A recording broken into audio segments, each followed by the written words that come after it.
All right, Rabosai, good morning. Let us begin. Begin by thanking our sponsors. To thank Yanky and Aliza Statman and Yitzy and Rebecca Statman for dedicating all the shiurim this month in commemoration of the first yarzheit of their sister Menucha Shaindl Yehudis bas Dovid Yosef, and to thank Shmuel and Robyn Korobkin for dedicating the shiurim this month in commemoration of the 25th yarzheit of Rabbi's mother Pessa Mira bas Chaim zichron lebracha. We hope that in the merit of our Talmud Torah, the neshamas will have an aliyah and the families in Nechama. We thank our Daf Yomi sponsor today, Nochum Eskin, in the zechus of a refuah sheleima for his father, Yoel Yisroel Ben Gittel. We hope that in the merit of our Talmud Torah, built together with Kol Yisrael, will have a complete and enduring refuah. And so with that, let us begin. We have a really fascinating daf. Really fascinating daf ahead of us today. Really fascinating. Some great halacha l'maisa as well. So today's daf is Chaf Gimel 23.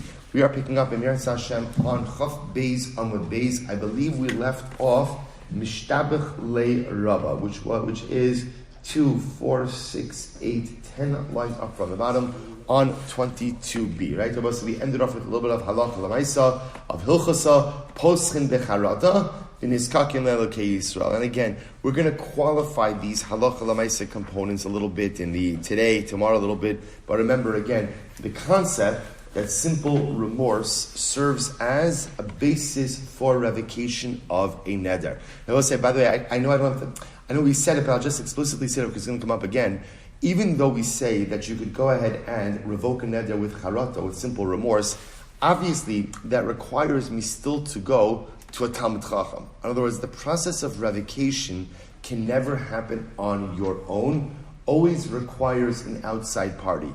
Now, when ultimately again, so revocation or annulment requires one Talmud Chacham, a Beis Din, so that the Menucha Shaindl will get into. But when we say poschin becharata, that doesn't mean I made a neder. Now I go ahead and I sincerely regret it. Okay, so now I regret it. I'm done. No. Even though again at the end of the day I've regretted it, l'maisa I need the process. Okay, sorry. I need the process ultimately again of going to the Talmud Chacham or going to the Beis Din. Good. So let's go back. It was a great story. Mishtabich le Rava, Rav Nachman b'Rav Sechora, the Adam Gadol. So listen to this. Rava used to always tell Rav Nachman how great of a man Rav Sechora was. Okay, so Amar Lo, so Rav Nachman said to Rava, listen, Kishi Yavo liyadecha, do me a favor, when this guy Rav Sechora visits you next, please, by all means, heviu liyadi. Bring him to meet me. You know these stories never end well, right? But I just think Gemara always has stories like this. So in any event, so Rav is telling Rav Nachman, Rav Sechora is such a great guy. Rav Nachman says, great, bring him to meet me the next time he's in town. So what happens? So the Gemara says, Hava late, so now, sure enough, Rav Sechora comes to town. He comes to meet Rav Nachman. Hava late, Rav Sechora had a neder, the Mishra. He had a neder that he wanted permitted, that he wanted revoked. So Rav Nachman, so Rav Sechora figures, listen, I'm in town anyway. Let me go to Rav Nachman. I'll meet Rav Nachman, and at the same time I'll take care of my neder. So what happens? Rav Nachman. Amrlei. So now again, Rav Sechora tells Rav Nachman, I have a neder, and I'd like it to be revoked. So Amrlei, nadar da'daita dahachi. So we'll say, here's what happens in this story. So Rav Nachman is trying to find a Pesach for Rav Sechora. So he says to him, Nadar da'daita dahachi. Tell me, when you made the neder, did you have this in mind? So again, Rav Nachman was hoping the answer would be no. No, I didn't think about this. Oh, you didn't think about this? But had you thought about this, you would have never made the neder. Look at the Ran for just a moment. 3 lines up from the bottom of the Ran. Hay de lo pasach le becharata, afapit Rav Nachman gufei pasach hilchus ad pochsim becharata, the fish Rav Nachman hayamake bid Rav Sarfa de lo asala kamei ele kadesh yimsa pesach, sheyamachmir alasmo, shelo lihios niter becharata. So I will say, this is actually quite interesting.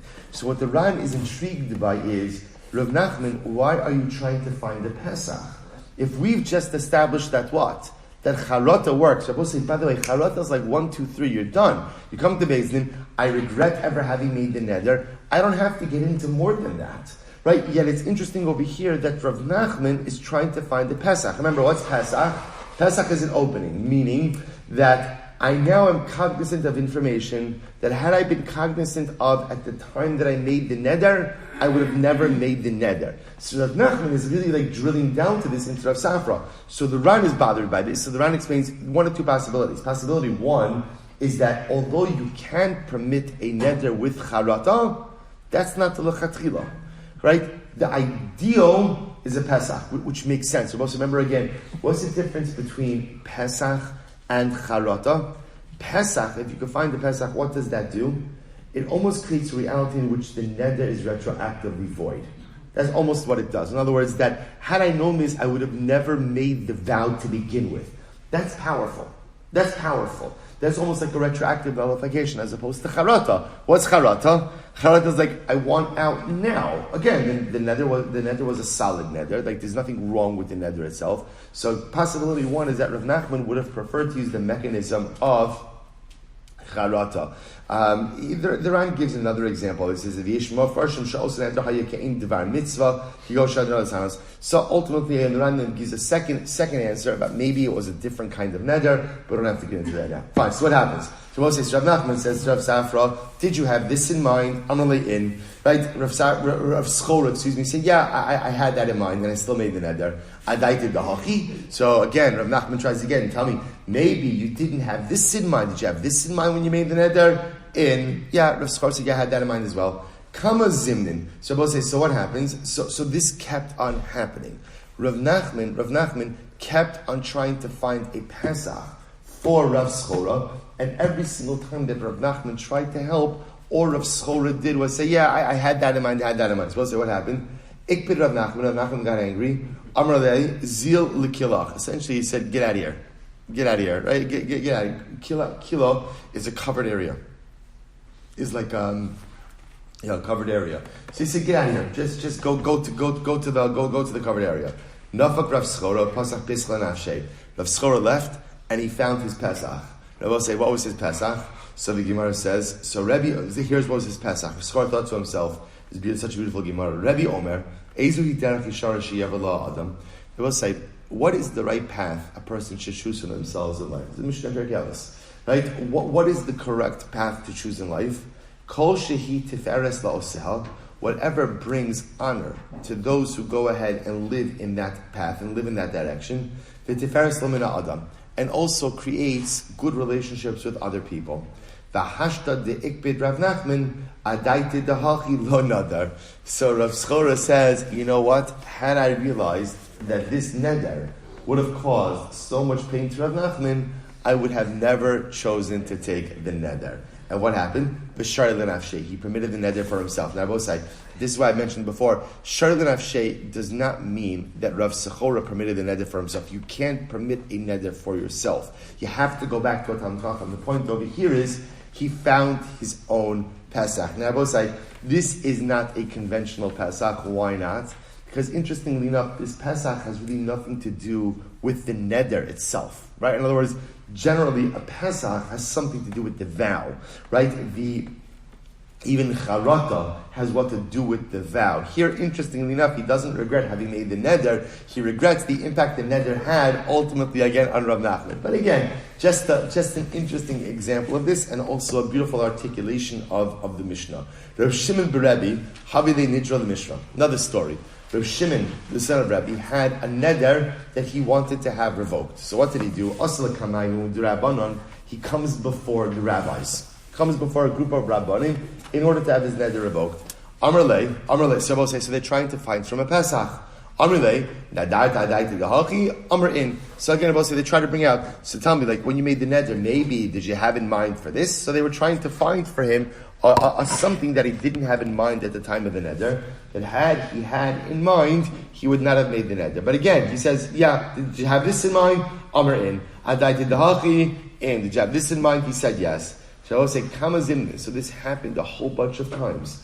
Of the Rabbanon trying to find the Pesach, and ultimately again, Rav Shimon Berebi saying, yeah, I had this man. So what happened? Top of Chav Gimel. V'hava mitztari Rabbanon mishimsha l'tula u'mitula l'shimsha. So we'll say, literally what this means is, the rabbis were inconvenienced and they were constantly going back and forth from the sun to the shade and from the shade to the sun. Now, what does this mean? If you take a look at Rashi says over here as follows. Rashi says, "Vavim mitztari rabbanon v'hayu nosim mishemesh l'tzel u'misel l'shemesh mirov tuga shelo hayu yodin lomar divrei pesach l'charataso." So according to Rashi, this lashon over here, ultimately of going from the sun to the shade to the sun, is a lashon ultimately again of like pacing back and forth, right? They're pacing back and forth to try to figure out a Pesach ultimately for Reb Shimon. And what happens? Skip the parentheses. Amar le batnis berei da abishol ben batnis mi nadarta adaita dimitztari rabbana mitula l'shimsha or mishimsha l'tula. So I will say, so this individual batnis goes ahead and says over to Reb Shimon, tell me, Reb Shimon, did you have in mind that your neder would cause so much distress to the Rabbanon? And ultimately, Amar lo, he said no, v'shayruha. And ultimately, again, this became the Pesach, or this became the Pesach. It's not really a Pesach. This became the Charata, and ultimately, again, it became the Pesach, and ultimately the neder was permitted. So we're going to see, we actually don't accept these forms of Pesach. They're not going to work because they're too unrelated to the neder itself.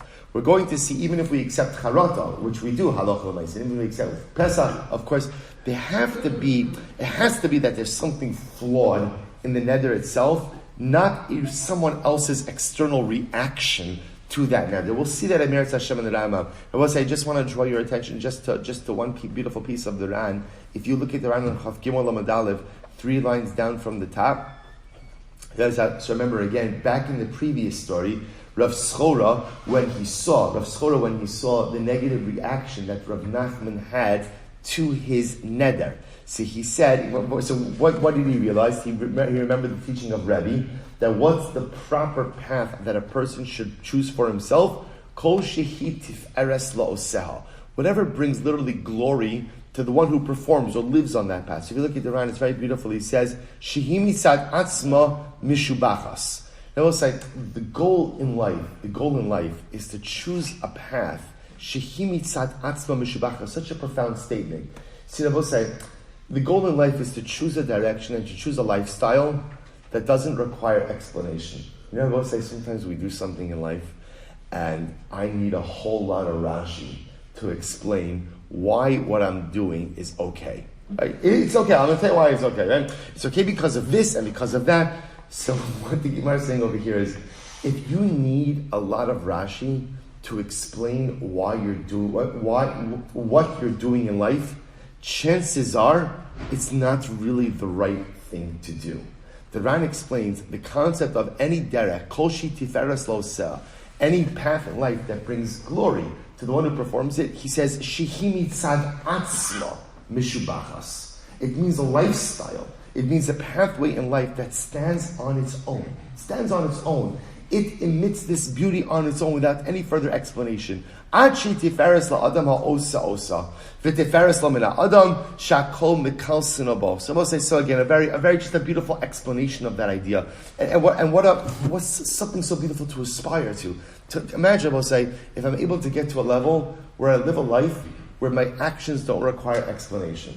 Right? Imagine for a moment if somebody was watching a video of my entire day. I know that there would be things I'd have to say. One second, you know what? Pause that for a second. Let me explain that to you, right? Let me give you a little bit of context. Let me give you a little bit of explanation. Imagine living a life where everything I didn't require explanation. Where somehow my actions just stand on their own. They're clear. So someone watching the video of my day understands how I live, what I do, why I do the things that I do. That's what Rabbi is saying. That's derech yishara. The proper path in life is to live a life where my actions don't require any further hesber. They don't require any further explanation. They don't require any Rashi. My actions stand and have clarity on their own. Incredible. Let's go back there. Rabbi Shmuel Rabbi Yossi. Both these great stories. Rabbi Shmuel Rabbi Yossi, Avele Nidra Lemishra. So Rabbi Shmuel Rabbi Yossi ultimately, again, had a neder that he wanted to have permitted. So, right, Rabbi Shmuel Rabbi Yossi made a neder. He wanted to have the neder permitted.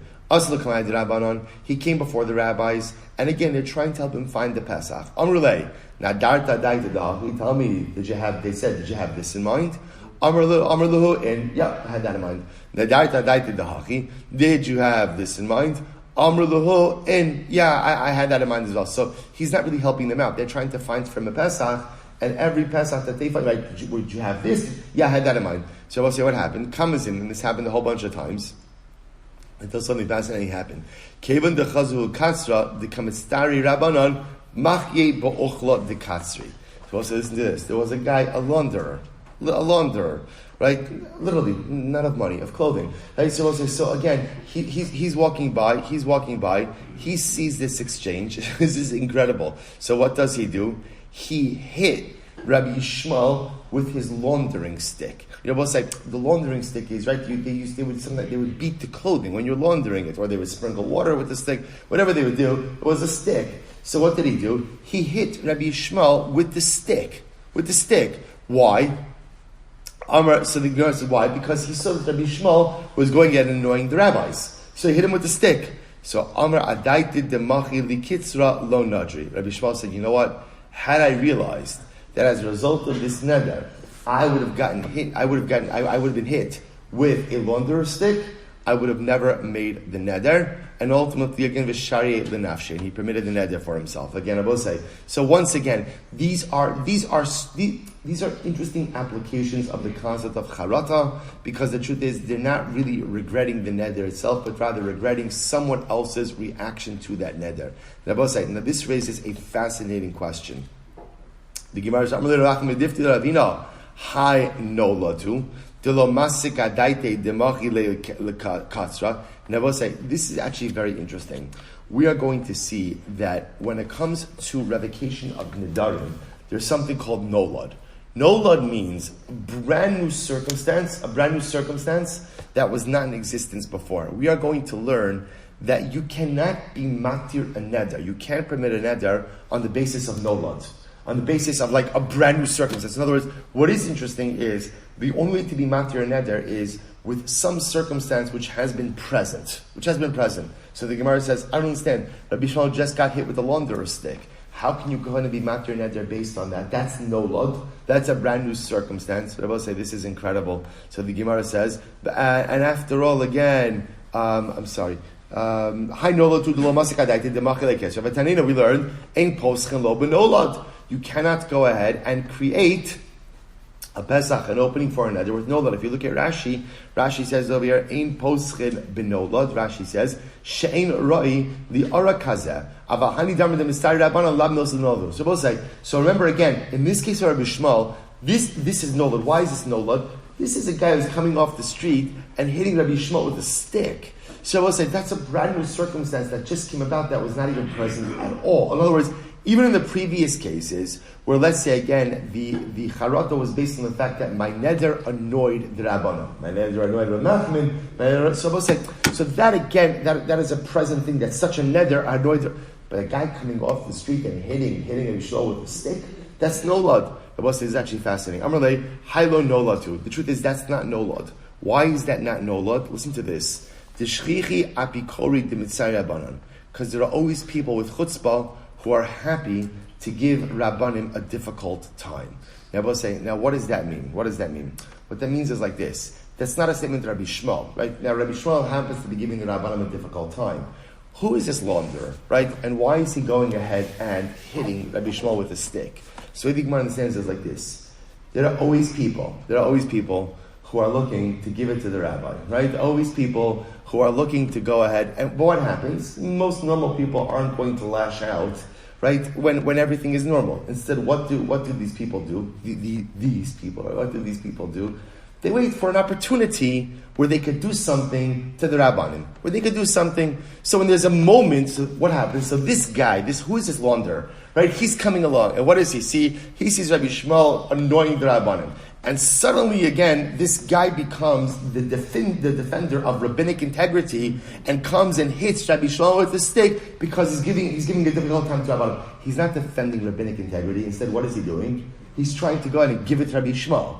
That's not nolad. Incredible. That's not nolad. That people want to go ahead and take out negativity on the rabbi, right? On the rabbanim. That's not nolad. that's as old as time itself, and therefore again, that is a present condition, and therefore again, halacha l'maisa, well not halacha l'maisa, but at least for this story, it represents a proper Pesach. Incredible. I was saying that sometimes you learn so much from Gemara, not even from the halacha, but just like from the human nature statements. Again, we think that sometimes, again, the issues that we deal with are like new issues. The truth is, to be very honest, there's, like Shlomo HaMelech says, in Chadash Tachas HaShemesh, there's nothing new under the sun. There's no real new problems of the human condition. It's the same stuff. It just manifests itself different ways at different times, but so fascinating. Let's go back there. Devisu Dabaye, both say great story. I run out of good descriptive terms to put in the WhatsApp messages the night before, but just expect that it's just going to be fascinating. This is great. So the Visu da Abaye, get ready for this. The wife of Abaye, Havila Ahi Barta. So we'll say Abaye married a woman. This was a second marriage, and she had a daughter from a previous marriage. Okay, so what happened? Hu Amar, first wide line, Chav Kimal Madalith. Hu Amar Likrivai. He Amra Likrivai. It was time to marry off his daughter. Abaye said, I want her to marry my relatives. Right? She was a good girl. Abaye wanted her to marry into his family. The mother said, no, I want her to marry a member of my family. Amrle, so Abaye says, Tisara hanaasi aloch I abadata adaita umin sabas le'likrivach. So we'll say, Abaye makes a neder. He says to his wife, I hereby, any benefit that you get from me shall be prohibited if you marry off this girl to a member of your family. Okay, already, bad idea. But Abaye does it. We've all been there, right? Abaye does it, right? Let's say, you know how sometimes in a relationship, a husband says, you know what? I'm taking a stand, right? You've had that moment, and then bad idea. Don't take a stand, right? I'm taking a stand, Abaye said. I'm drawing my line in the stand, right? I'm taking an edge. If you do this, I hereby prohibit any anah to you. What happened? Azlas va'aras al daite ve'intzebe l'krivei. Shockingly, Abaye's wife did what she wanted, right? And what happens? She went ahead and she married off the girl.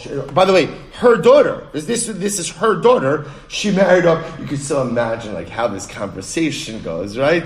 You're not going to tell me what to do with my daughter. In any event, she goes ahead and she marries off her daughter to her relative. Now we have a problem. What's the problem? We'll say, Abaye made a neder. This is great. So now Abaye is in a real pickle. We'll say, by the way, how affirming is it to know that even Abaye gets himself into marital trouble, right? So Lemaisa again, so Abaye now has a problem. What's his problem? He's now made a neder that his wife is not permitted to get, that he's assered any hana from him onto his wife. So ultimately, what does he do? He comes before Rav Yosef. Let's listen to this. This is great. He comes before Rav Yosef. Amrle. So Rav Yosef says to him. Now he comes before Rav Yosef. But you can imagine how that conversation goes as well, right? You got to help a brother out over here, right? This is right. I'm stuck, right? What are we going to do over here? Amrle host. Listen to this. Rav Yosef says, "Ilu hava yadas da'avart al daitech u'minsabale likrivei miadart."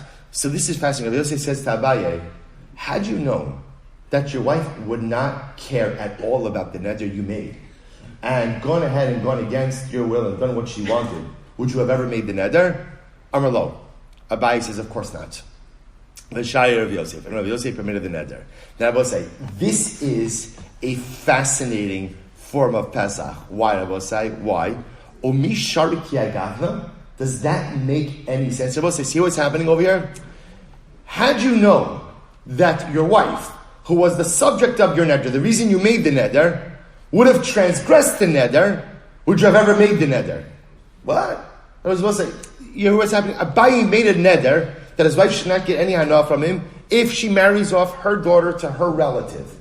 That's the neder he made. So essentially what Rav Yosef was saying to him was, had you realized that she was really going to do what you prohibited her to do, would you have ever made the neder? So Gemara says, that's a really strange form of Pesach. So the Gemara says, can you go ahead and permit the neder in this particular fashion? So the Gemara says, you can. V'atanya, we learned, Ma'aseh Adam Echad, Shehidir es ishto mila'alos l'regal. There was once a time of a man who made a neder prohibiting his wife. Rabbi say, la'alos l'regal b'pashtos means literally going up to Yerushalayim for the regalim. He made a neder. He did not want his wife going to Yerushalayim. The Ran has a different gears of this. Maybe it's not to Yerushalayim. Maybe it's to visit a relative. Okay, it doesn't really matter for our purposes. But Lamaisi, he made a neder prohibiting his wife from going on aliyah l'regal. Va'avra al daito va'al sil regal. She did not comply with his neder. She did what she wanted, and she was ola regal. Then Abba say, of course, she is prohibited. So, or I should say, his hana is prohibited to her. So Lamai says, so what happened? So balifnei Rabbi Yossi, the husband came before Rabbi Yossi. Amar lo, ve'ilu hayisa yodea shalveres al datech va'ola l'regal klum hidarta. Had you known that she was really going to violate your neder, right? Violate your will, and go ahead and be out ola rega, would you have ever made the neder? So Amar lo. So the husband said, no, I would have never made the neder. And ultimately, again, vihitiru Rabbi Yossi. And ultimately, Rabbi Yossi prevented. So both say, so we see now that in this form, this is also a form of charata. Also a form of charata, and really a form of Pesach as well. In other words, had I realized, essentially what the Pesach over here is like this, had I realized at the time that I made the neder, that the subject of the neder would have never complied with the neder, I would have never made the neder. So again, it's interesting because it seems to be a form of Pesach that fundamentally goes against the whole, in other words, the whole reason I'm making the neder, the whole reason Abaye is making the neder is so his wife shouldn't do something. So it's a fascinating Pesach that had I realized that she was never going to listen to me to begin with, I would have never made the neder. And Abba say, Allah Lamaisa, Gemara seems to indicate that such a Pesach actually works. So therefore, Abba say, what we have over here is we have charata. We've seen over here that interestingly enough, the Gemara brings examples of even charata that is not related to the actual neder itself, but is rather related to what? Other third parties' reaction to that neder may also be charata, though we'll have to see if halakha l'mais we actually accept that. And now we actually see another form of Pesach, which actually says that had I realized that the subject of the neder would have never complied to begin with the neder, I would have never made the neder to begin with. Halakha l'mais said that works ultimately again to go ahead and revoke the neder. Both say, by the way, you'll say to yourself, come on, that's such loose definitions of Pesach, so understand, we'll say, what's driving all of this? The halacha has a vested interest in what? In revoking Nedarim. Rabbi say, remember again, that's the important thing to remember in all of this. We don't like Nedarim, that was yesterday's daf. If you go ahead and you make a neder, it's as if you've built a bama. And if you fulfill the neder, it's as if what? Right? You've offered a sacrifice on it. We don't like Nedarim. The Allah has a vested interest in getting people out of their neder. It's like, sometimes your commercials are getting people out of their timeshares, right? Because again, it's such a bad idea to be stuck in a timeshare. So lahavdil, right? It's a bad idea to be stuck in a neder. Why? Because every moment that you're stuck in a neder, you run the risk of what? A violation. A violation. So I'm pointing out, so if it sounds like, oh my gosh, like this is like such a strange and relaxed application of these laws, yes, by definition, that's what this is, because the halacha wants people out of their timeshares, halacha wants people out of their nedarim. We don't want people being stuck in a construct that is only going to have negative consequences. Incredible. Says the Mishnah, will say, this is great. Rabbi Elazar Omer, Rabbi Elazar ben Yaakov Omer. I will say, this is fascinating. Rabbi Elazar ben Yaakov says, Af harotze lahadres chaveru sheyochal etzlo, yomar lo. So I say, okay, this is it's so interesting that like there is a Mishnah dedicated to this. So I both say, this is the fine situation. It must be dedicated to this because this was a common thing. I want Reuven to come and eat at my house. Reuven is always resistant. So I will say, what's the best way to get Reuven to come and eat at my house? To make a neder. And what's the neder? Reuven, if you don't come over for lunch, all of my property is usher to you.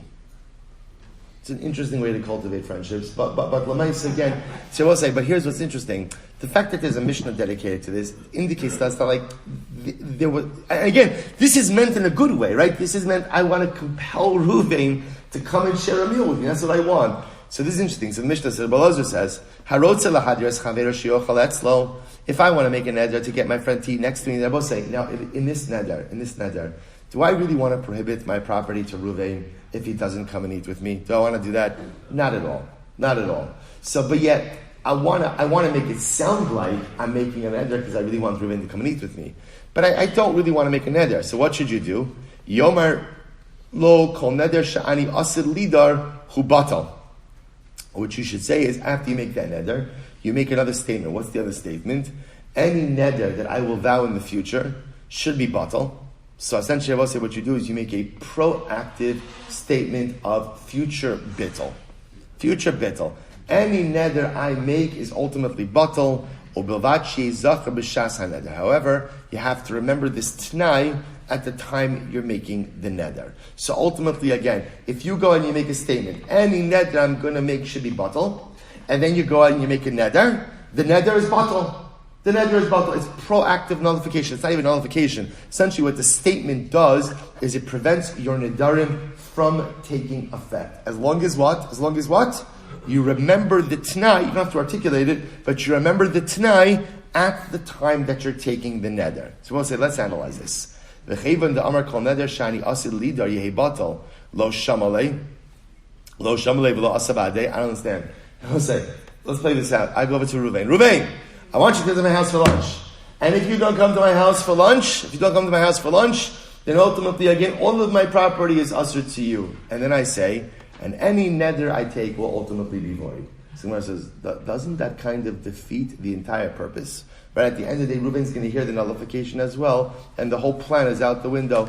To which the Gemara says the best two words in Gemara, Amabes Chisuri Mechsera. Chisuri Mechsera is always like, when you're a kid and you find that prize in the cereal box. Right? It's incredible. You struggle. Chisur Mechshav means, wow, listen to this. There's something missing. Here we go. Chisur Mechshav Achi Katani. I will say the Mishnah is missing of these. Here's how you have to read the Mishnah. I will say you're going to see this Mishnah is perhaps one of the most profound Mishnahs we've learned so far. Listen to this. Vachi Katani. Harotze sheyochal eslo chavero u'misarev bo. I want my friend Ruvain to come and eat with me. Ruvain doesn't want to come over. So what do? Umadiro. I make a neder. I say, Ruvain, if you don't come to my house for lunch, kol nechasai asur lecha. All of my property is asur to you. So the Gemara says, how do you look at such a neder? Nidre zeruzinhu. Oh, we'll say back to our last Mishnah. What kind of neder is that, Rabosai? What kind of neder is that? That's nidre zeruzin. Rabosai, what's nidre zeruzin? Right? It's hyperbolic neder. Hyperbole neder. Hyperbolic neder. In other words, Rabbi say, there's no intention to take a neder. Rather, I'm just going ahead and using strong lashon in order to motivate a person to action. Right? The seller says, I'm not selling it for less than 4 dinar. The buyer says, I'm not buying it for more than 2 dinar. Neither, and then they make a nedarim. It's not a neder. So Rabbi say, if you make a neder like this and say to your friend, Ruvain, you need to come over for lunch, and if you don't, all my property is asur to you. By the way, halacha number 1, that's not a neder. That's nidre zeruzin. That's halacha 1. Now watch this. We both say now there's a separate halacha. What's the separate halacha? Ta'arotze shlois kaimu nedarav kol hashana. They both say, here we go. Get ready for this. What happens in general if a person doesn't want his nedarim to take effect throughout the year? They both say, I've now learned Masechus Nedarim, only the first 23 blots, but I know enough to know that nedarim are bad and nedarim are not, and that they're dangerous. So now, how do I create a mechanism, a proactive mechanism to ensure that my nedarim do not take effect throughout the year? So what should you do? Here we go. Ya'amo b'Rosh Hashanah. You should stand up at Rosh Hashanah, v'yomar, and you should say, Kol neder sha'ani asid lidar yihye batel. The boss sounds a little bit familiar, right?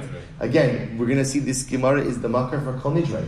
So I'll say, so listen to this. What should you do? You should stand at Rosh Hashanah. I'll say, he's giving the example of Rosh Hashanah, but of course you could do this anytime you want throughout the year. The example of doing this on Rosh Hashanah is that I'm standing up at the calendrical beginning of the year and I'm making a statement. Kol neder sha'ani asid lidar. Any neder I'm going to make, yihye batel. Should be batel. However, obilvad sheyeh zachar b'shas haneder. But I will say there's a caveat. What's the caveat? You have to remember the t'nai at the time you're making a neder. You have to, so in other words, now remember, you don't have to articulate the Tanai at the time you make the neder, but you have to have in mind, now I know what you're thinking to yourself. One second, if I've made the Tanai, then what? Why am I making Nedarim? So we're going to see people could sometimes need to go ahead and make a neder, at least go through the motions of making a neder for a whole variety of purposes, right? To show someone I'm serious about something, or for whatever the reason. But Lamaisa, the Gemara says, if you make this proactive tonight at the beginning of the year, essentially it prevents any of your nedarim from taking hold. But again, one condition, which is you have to remember the Tanai at the time you're making the neder. Twitch the Gemara says, 1 second. Izachar, no. Let's play this out. If I remember the Tanai at the time that I'm making the neder, akre l'Tanai v'kayim le'lenedrei. So the Gemara suggests, but 1 second, it should be just the opposite. If I remember the Tanai that I made, and I still make a neder, what does that show? What does that show?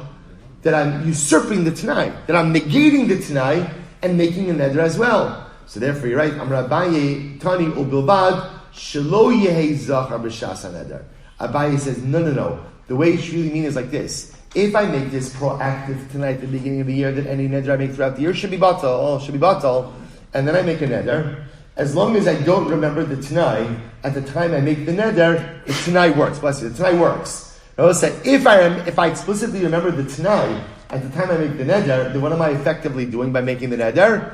I am usurping or undermining or negating the Tanai. Take a look at the Ran for just a moment. I will say, first wide line in the Ran.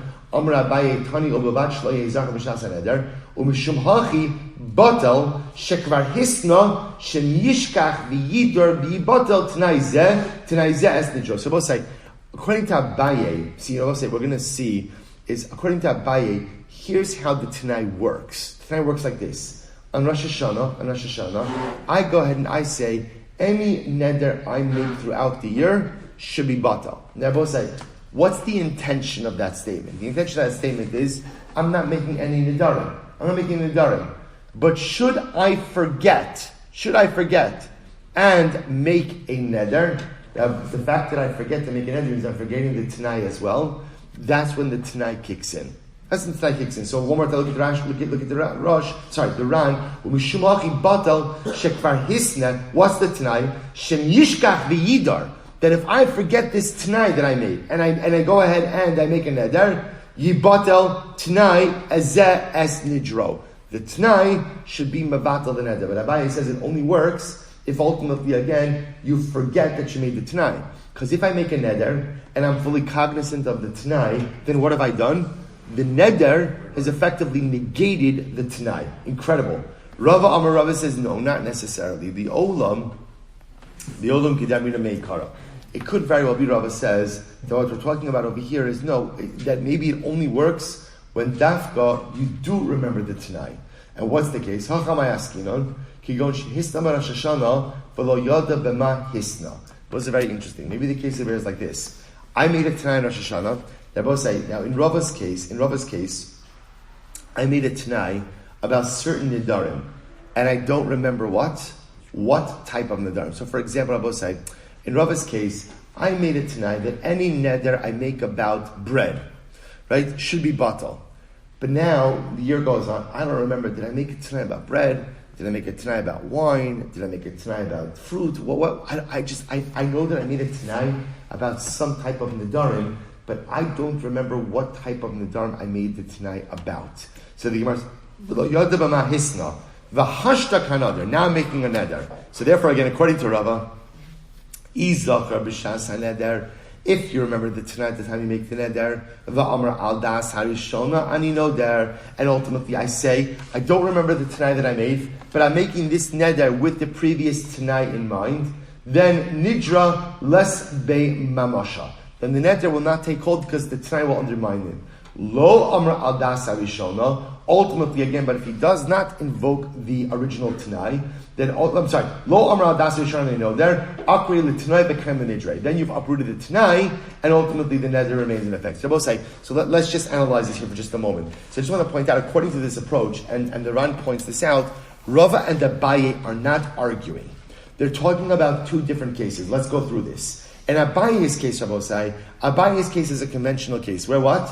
I take a neder, I make a tanai at the beginning of the year. What's my tanai at the beginning of the year? Any neder I make, kulan yahon, betelin, umuvutalin. La shirin, v'lakayomin, right? We're going to see. This is commentary. So again, I say at the beginning of the year, and I say, my nedarim should not take effect. So Abaye says, beautiful. But it only works if what? If you don't remember the Tanai. So Abaye says the effectiveness of this works as well. What's my goal? After I make this Tanai, let's just play this through. I make this Tanai on Rosh Hashanah or on Yom Kippur. What's my goal? What's my goal with this Tanai? Don't make Nedarim. That's my goal. The Tanai is a fail-safe. In the event that I make a Neder, the Neder will be batal. But Abaye says the Tanai only works if you don't remember the Tanai at the time you're making the Neder. Why? Because if you remember the Tanai, and what? You make the Neder anyway, what does that show? You're being mevatel the Tanai. You're negating the Tanai because you're choosing to actively make a Neder. That's Abaye's case. Comes along Rava says, fine, I agree with that, but there's also another more nuanced case. The other more nuanced case is talking about a guy who doesn't just say in general, no Nedarim, no, right, I hereby mevatel all my Nedarim, but rather in this case, this guy is mevatel a certain sug, a certain category of Nedarim, right? So let's say at the beginning of the year he says, any Nedarim I make about wine should be batal. Okay, year goes on, now what happens? He doesn't remember what type of Nedarim he went ahead and made the Tanai about. Was it wine? Was it bread? Was it fruit? Was it this? So Rava says, in that case, and now he makes a neder, Shabbosai, as long as he remembers the Tanai at the time he made the neder, he's covered. So let's say it turns out that Lamaisa, he originally made a Tanai about wine, now he makes a neder not to drink wine, the Tanai ultimately will help prevent the neder from taking hold. But in that case, if he doesn't remember the nature of the neder, he doesn't remember the Tanai at the time of the neder, then ultimately, again, the Tanai will not be effective. So therefore, again, Abaye and Rava, and that's if you look at the Ran over says, just very quickly, the second line of the Ran, Rava Amar Kigon Shehisna, Rava's not coming to argue. They're talking about two different cases. Rabbi skip down a little bit in the Ran. You see in the Ran where it says Ul Inyan Halacha.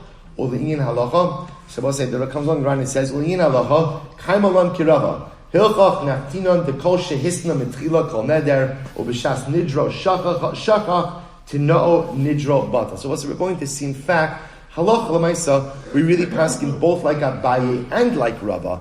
Everything just depends ultimately again on the nature of the Tanai. On the nature of the Tanai. Remember again, one more time, Abaye is just talking about a general Tanai to proactively negate all Nedarim. And Abaye says again, in that case, the Tanai works as long as you don't remember it at the time of the Neder. Otherwise, if you remember it, you're dafka overriding it. Rava's case is a more specific type of neder. They both say, if you skip down the Ran just a little bit, actually it's 2, 4, 6, 8, 9 lines up from the bottom of the Ran. They both say, get ready for this. This is incredible. We'll spend the last few moments on this. Venira, Shemasha Omen Biktsas Kihilos Piyom Kippurim Kol Nidre Ve'esare. So we'll say, here it is. We'll say, in other words, where do we come up with this idea of Kol Nidre?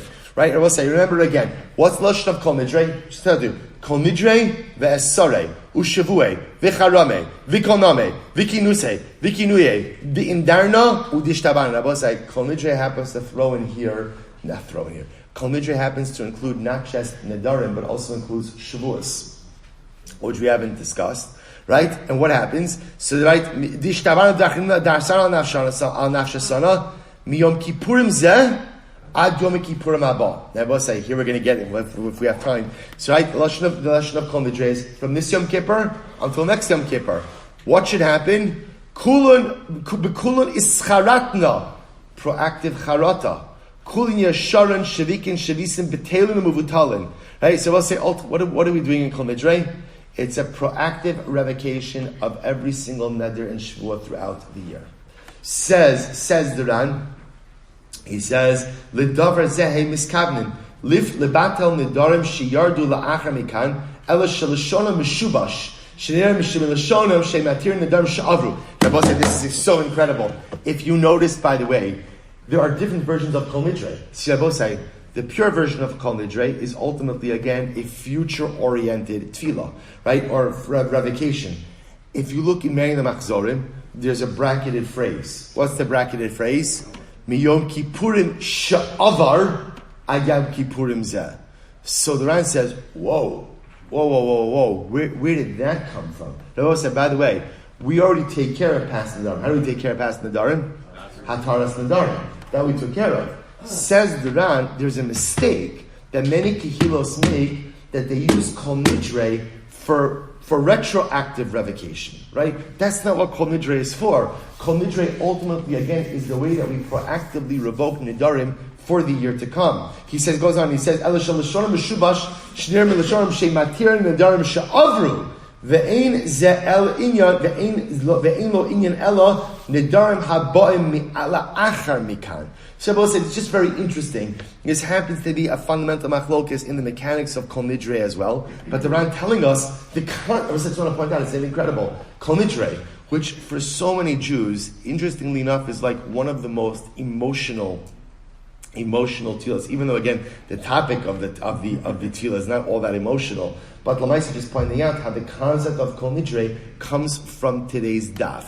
The ability to stand up at Rosh Hashanah at the beginning of the year and go ahead and say proactively any neder I will make throughout the year. Ultimately, again, kulam yahon betelin umuvutalin lo sharirin v'lakayamin. I don't want my nedarim to take hold. So again, the Ran himself goes on. The Ran himself goes on and discusses this idea. And I will say, let's just finish up the Gemara very quickly. So I will say, we're going to see the Rambam Miras Hashem in this sugya as well tomorrow. Because again, the real question now we have outlining is what? What's this? Now I said Kol Nidre, right? All of us said Kol Nidre. So I was saying, I make a neder throughout the year. So now what? Is it that as long as I don't remember Kol Nidre at the time of my nedarim, ultimately, again, the neder is void, or is it dafka if I remember Kol Nidre at the time of my neder? So we'll have to see that nuanced piece. Just one last thing that I want to end off with. Rav Huna Bar Chinina savar the Menucha Shaindl Yehudis. Rav Huna Bar Chinina wanted to speak publicly about this concept. He wanted to darshan it at the shir. So what happened? Amar le Rava Tana Kamestayim Stume Kadei Shlo Yinhag Kalos Rosh B'Nedarim Va'at Darashta Le B'Pirka. So it's actually very interesting. So what happened? So Rav Huna wanted to publicize this ruling that you can make a proactive revocation of Nedarim. So comes along Rava, and Rava says, no, do not publicize this. The Tana purposely did not publicize this idea because out of a concern that people are going to take Nedarim lightly, right? If I have this proactive revocation, people are going to take it lightly. Therefore, don't teach it in public. So we'll stop over here for today. And we're going to pick up with this concept tomorrow. So what do we do with this? How do we deal with this? And halacha l'maisa, practically, how does Kol Nidre work for us? I'll say, shkoyach. All right, everyone have a great day. Good to see everyone.